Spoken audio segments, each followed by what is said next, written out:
If there are 13 Wi-Fi channels, can I only use 13 Wi-Fi devices on the same room?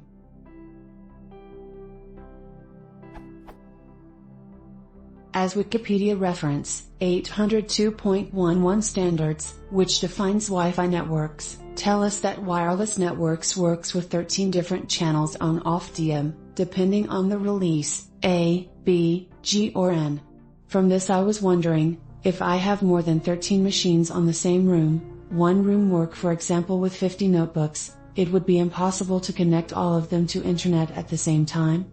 I mean, each device would use one specific channel to communicate with the access point, limiting the access point to 13 permanent connections. How does all this stuff really work?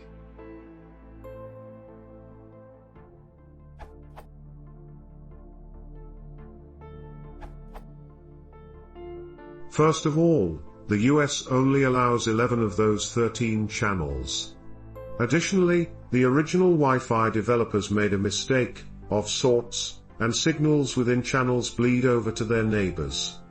There are really only 3 channels you should use, 1, 6 and 11. Keep in mind that applies to the 2.4 GHz spectrum. There's also the 5 GHz spectrum that has more channels, less contention, for now, and is supported for 802.11 acres, but has less propagation through things like walls and trees. 2.4 GHz is old busted, 5 GHz is the new hotness.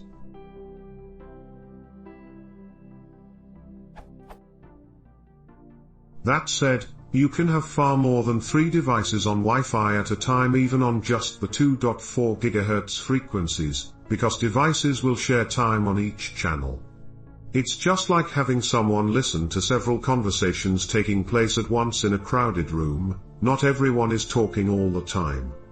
If 2 people talk at the same time, the listener may have to ask one or both to repeat themselves. The more people you add to the room, the less total information you can pass around, because people will constantly interrupt one another at an increasing rate, and the general background noise will start to become as loud the person next to you can easily talk. A good rule of thumb is around 25 devices per channel for casual browsing, but this can drop significantly for non-casual traffic like gaming, peer-to-peer file sharing, video streaming, and large file transfers.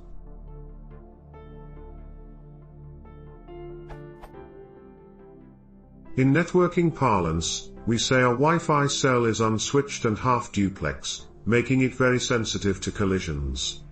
Wired networks typically don't have these weaknesses, switched and full duplex, and are also much less susceptible to random electromagnetic interference. While Wi-Fi is a good enough technology to use at home, serious networks or any serious application will do much better pushing as many people or as much network traffic as possible to a wired connection. I run the campus network at a small college, and it's sad to see how many new students arrive this year, who have never used a wire for network access. They think the notion of needing a wire is quaint, and don't understand the physical limitations involved, and why 80 devices, more than 2 per student on average, in dorm space the size of their parents' house doesn't work so well. Re-educating them about this is hard.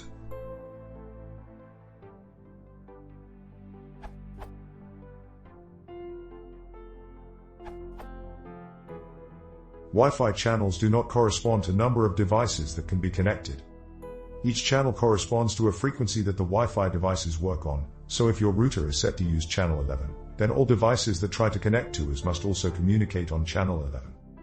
The number of actual devices that can connect on a given channel is limited by the software on the router and by bandwidth. As more devices are connected, they all use a portion of the available bandwidth until the connection becomes near unusable due to having no bandwidth spare for communication.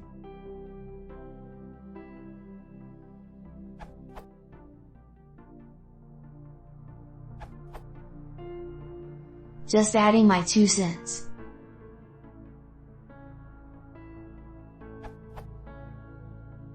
All access points and devices are sharing the channel. So if there are 10 access points and 200 devices on channel 6, regardless of if they are yours or not, are sharing the capacity of the channel. For the G protocol, that would be 50 MB/s, for N1 50 MB/s. Devices and access points, or routers, timeshare sending and receiving data on the channel. Each device on the channel takes turns sending and receiving data. Some advanced routers can communicate on 2 and 3 channels at once. This requires more compute power, of course, but it is possible. The really advanced devices are able to filter out devices that are not on its network and improve speed performance for its devices.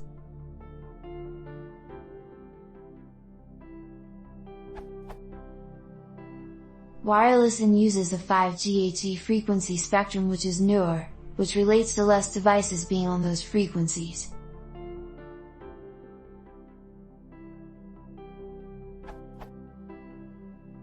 To answer your question in short, you could have thousands of devices on your network, theoretically.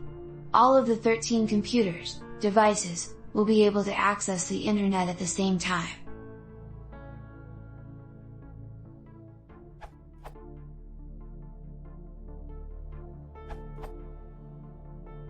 Just complementing most of Answer's, I found that carrier sense multiple access with collision avoidance, XMA/CA, should be the name of the technique used to share the same channel by a lot of users.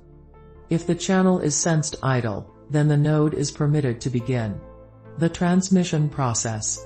If the channel is sensed as busy, the node defers its transmission for a random period of time. Once the transmission process begins, it is still possible for the actual transmission of application data to not occur.